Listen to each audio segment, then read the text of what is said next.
Now, the great thing about The Rise of Skywalker is that not only are we going to have a lot of connections to the prequels and the originals, but J.J. Abrams will also be introducing a lot of Jedi and Sith lore that's going to be used in order to move the characters like Rey and Kylo forward in this story. This is Mike Zero. If you guys are new to the channel, do make sure to subscribe to see future Star Wars content.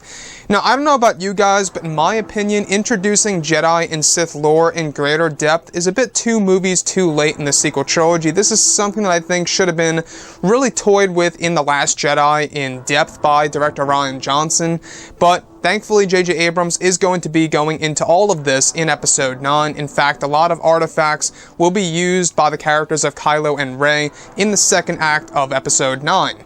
Now, what's really intriguing is that these past couple of weeks or so, we've been learning a whole lot more about this film, and when it all comes down to one of the concept art descriptions, this is where things begin to get very exciting for the character of Rey and Anakin Skywalker. Now, specifically, what's really intriguing about all of this is a description of Rey traveling into the Lost City, where it said that she eventually reaches the Land of Warriors, a place full of ancient Jedi statues and ruins. One of the sequences are said to involve Rey discovering many secrets of the past, one of which having to do with Anakin Skywalker.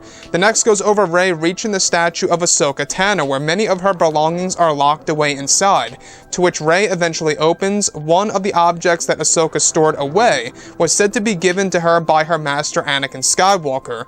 The object is said to date back all the way to the Old Republic that was once in the hands of a Sith Lord and held many secrets to the origins of the dark side and the beyond. The object is said to be some kind of silver circular device with a black crystal in the middle that radiates dark side energy. It's unveiled that the device played a part of a role in Anakin flirting with the dark side during the events of the Clone Wars that will be revealed with Season 7 of the show in 2020. Anakin at one point told Ahsoka to keep this hidden and locked away in the Lost City, where Ahsoka gave it to the Lore Keepers, who protected the device from being discovered in the Lost City. Now, the reason Anakin gave up the device was how it created dark visions of the future, which is what Rey sees when touching the device before dropping it on the ground and stepping away from it. So, I want to go over a couple of parts about this that really do intrigue me the most, and I really want to go over the Sith Lord during the days of the Old Republic that once owned this device. Now, once again, guys, this is yet another clue that the new Star Wars trilogy by David Benioff and D.B. Weiss is indeed going to be based within the Old Republic, which is all set to take place hundreds of years before the events of the Phantom Menace, as opposed to thousands of years like it was in the EU. From what we have heard a couple of months ago, you guys may recall that Disney and Lucasfilm are apparently going to change it to hundreds of years before instead of thousands. I don't know why they're making the change if that's the case, but I digress. So, the Sith Lord who once owned this device that Anakin eventually discovers really initiates all these dark visions and allows Anakin to flirt with the dark side during the events of the Clone Wars, and this is actually also going to be unveiled in the Clone Wars Season 7, coming 2020 on Disney+. Now, I don't know about you guys, but I am really looking forward to the Clone Wars Season 7 well over The Mandalorian, just my opinion. I'm a big fan of the Clone Wars. In fact, I enjoyed the Clone Wars more than Star Wars Rebels. That's just my take. But when we think about Anakin Skywalker, at the very end of the day, he really is the center of the Skywalker saga stories. And this seems like JJ's attempt at really interconnecting Episode 9, not just with the prequels and the originals, but also to the Clone Wars. You know, we also know that the animated TV series out there, ranging from Rebels and the Clone Wars, is actually going to have some connections to The Rise of Skywalker, and this by far is going to be one of the big ones, where this device will first be introduced in Episode 9, and will also be picked up in animated form in the Clone Wars Season 7. So the other piece that I do want to go over is how Anakin Skywalker once gave this to Ahsoka Tano to keep it stored away within the Lost City.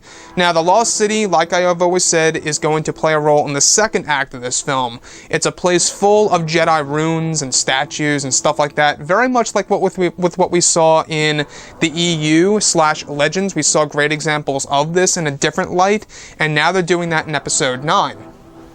So this device is said by design to be a circular silver device with a black crystal in the middle. Is it a kyber crystal, or is it something more around the lines of what we saw on Snoke's ring, which by the way was taken just below Darth Vader's fortress on the ground? Now, what I like about all of this is that this really is diving deep into Jedi and Sith lore. In this case, this is a Sith relic that Anakin once discovered and wanted to really pass it down to Ahsoka Tano to hide it away because it gave him these dark visions. It also held secrets of the origins of the dark side and the beyond, as well as allowing Anakin to flirt with the dark side. You guys may recall that in the Clone Wars, there were moments in which Obi-Wan got a little suspicious of Anakin and what he was doing.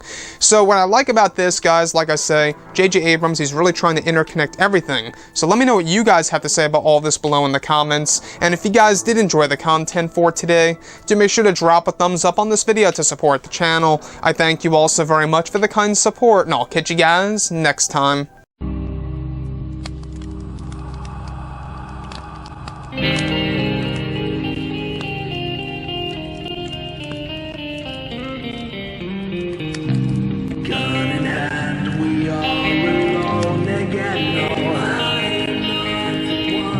From night to moon, we hear them moans again.